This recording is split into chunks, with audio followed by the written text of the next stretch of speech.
राम राम जय राजा राम, राम राम जय सीताराम। आप लोग आ गए।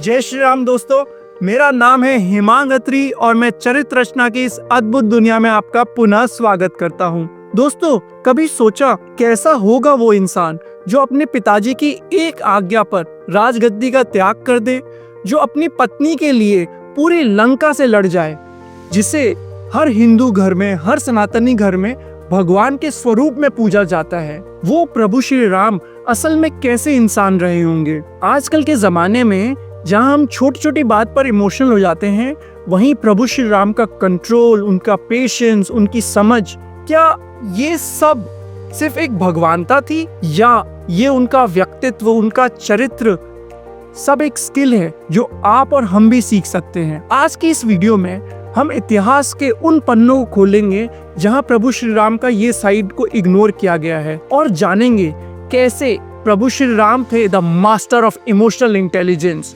और उनकी इस जर्नी से सीखेंगे कैसे हम सब भी मुसीबत के समय पे शांत और धैर्य रह सकते हैं। तो फिर देर किस बात की है, चलिए शुरू करते हैं।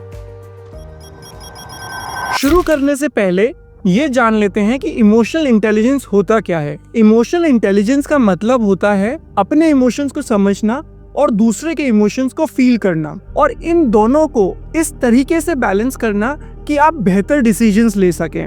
आप जितने भी सक्सेसफुल लीडर्स, अच्छे पार्टनर्स या बैलेंस लोगों को देखेंगे तो उनका एक सीक्रेट होता है, वो होता है इमोशनल इंटेलिजेंस। गोलमैन के हिसाब से इमोशनल इंटेलिजेंस के 5 पिलर्स होते हैं: self regulation, self awareness, empathy, motivation and social skills. और ये पांचों पिलर्स हमें रामायण में बहुत क्लियरली दिखते हैं, स्पेशली प्रभु श्री राम के चरित्र में। और आज हम इतिहास के उन पन्नों को खोलेंगे और जानेंगे कैसे प्रभु श्री राम के जीवन से हम इमोशनल इंटेलिजेंस और इन पांचों पिलर्स के बारे में सीखते हैं। जब प्रभु श्री राम को पता चला कि उनको राजगद्दी नहीं मिलने वाली है और 14 वर्ष के लिए वनवास जाना है, वो कोई गुस्सा नहीं हुए या शिकायत नहीं करने लग गए।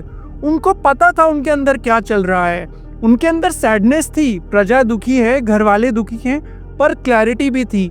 ये होती है सेल्फ अवेयरनेस। अपने इमोशन से भागना नहीं, पर उसे समझने की कैपेसिटी से देखना। हम क्या करते हैं, अगर हमें कुछ स्ट्रेस होता है हम इंस्टाग्राम चालू कर देते हैं या फिर किसी पे चिल्ला के अपना इमोशनल प्रेशर रिलीज कर देते हैं।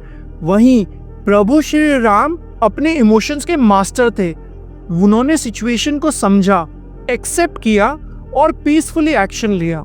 सोचिए, एक योद्धा को अपनी पत्नी किडनैप होने का पता चलता है, वो चिल्ला रहा है और बदला लेने निकल पड़ता है। पर प्रभु श्री राम ने क्या किया, उन्होंने इंफॉर्मेशन कलेक्ट करी कि कौन, क्या, कब। फिर हनुमान जी और सुग्रीव की वानर सेना के साथ केयरफुली प्लान बनाया। सेल्फ रेगुलेशन का मतलब ये नहीं है कि हमें कुछ फील ही नहीं हो रहा है। सेल्फ रेगुलेशन का मतलब ये है कि आप अपने इमोशंस के गुलाम नहीं हैं, जो प्रभु श्री राम ने किया। और ये हर उस इंसान के लिए एक लेसन है जिसको गुस्से में डिसीजंस लेने की आदत पड़ चुकी है। प्रभु श्री राम हर कास्ट, हर रिलीजन, हर स्टेटस के लोगों को रिस्पेक्ट देते थे। शबरी, एक एल्डरली ट्राइबल विमेन, ने प्रभु श्री राम के लिए बेर इकट्ठे किए। प्रभु श्री राम ने उनके झूठे बेर भी खाए। ये होती है ट्रू एम्पैथी, जब आप समझ पाओ कि सामने वाले के मन में क्या है और उसे बिल्कुल भी जज ना करो। राम जी एक जीता जागता इसका उदाहरण थे। आजकल हम एम्पैथी की बात तो करते हैं पर प्रैक्टिस नहीं करते। वहीं प्रभु श्री राम हर कदम पर एम्पैथी दिखाते थे, यहाँ तक कि उन्होंने धूर्त रावण को, जिन्होंने उनकी पत्नी का हरण किया था, उसके पास भी अपना शांति दूत भेजा था कि अगर तुम माता सीता को सम्मान पूर्वक लौटा दो और क्षमा मांग लो तो प्रभु श्री राम तुम्हें क्षमा कर देंगे। इससे बड़ा एम्पैथी का उदाहरण क्या ही हो सकता है। 14 साल का वनवास, जंगल, दर्द और पत्नी का हरण, इन सब के बावजूद प्रभु श्री राम ने कभी भी अपना मोटिवेशन लूज नहीं किया। उनका गोल था धर्म को प्रोटेक्ट करना। उन्होंने हर बैरियर के बाद भी कभी गिव अप नहीं किया। ये होता है हायर पर्पस के लिए मोटिवेटेड रहना। अगर आपने भी कभी अपनी लाइफ में लॉस फील किया है तो प्रभु श्री राम हमें सिखाते हैं कि अगर आपका वाई स्ट्रांग है तो आपको आपका हाउ मिल ही जाएगा। प्रभु श्री राम सबसे कनेक्ट कर लेते थे। प्रभु श्री राम वानर सेना को भी वही रिस्पेक्ट देते थे जो राजा सुग्रीव या राजा विभीषण को।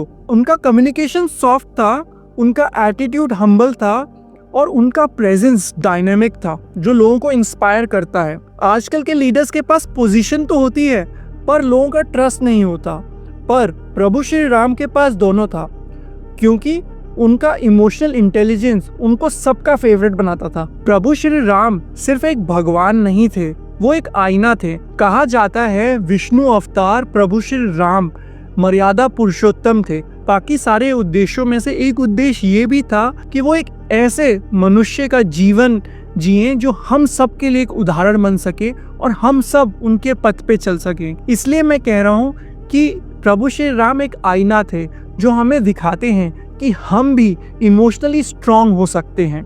उन्होंने सब दुख देखे, हर लॉस झेला, उसके बाद भी अपने इमोशन से कभी भी दुनिया को टूटने नहीं दिया, बल्कि उन्होंने अपने इमोशन से सबको जोड़ के रखा। इमोशनल इंटेलिजेंस एक मॉडर्न टर्म है, पर इसका असली उदाहरण हमेशा हमारे और आपके प्रभु श्री राम ही रहेंगे।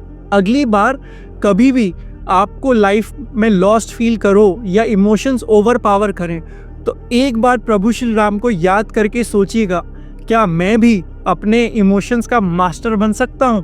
अगर इस वीडियो ने आपको इंस्पायर किया तो कमेंट्स में हमें अभी बताइए कि क्या है वो एक इमोशन जिसे अब आप बेहतर समझने की कोशिश करेंगे, और इसे लाइक कीजिए और उन सभी लोगों के साथ शेयर कीजिए जो लाइफ में इमोशनल कंट्रोल के बिना स्ट्रगल कर रहे हैं। और हमारे चैनल को सब्सक्राइब कीजिए, क्योंकि यहाँ सिर्फ एक वीडियो नहीं, ये एक सफ़र है अपने असली स्वरूप तक पहुँचने का। जय श्री राम, धन्यवाद।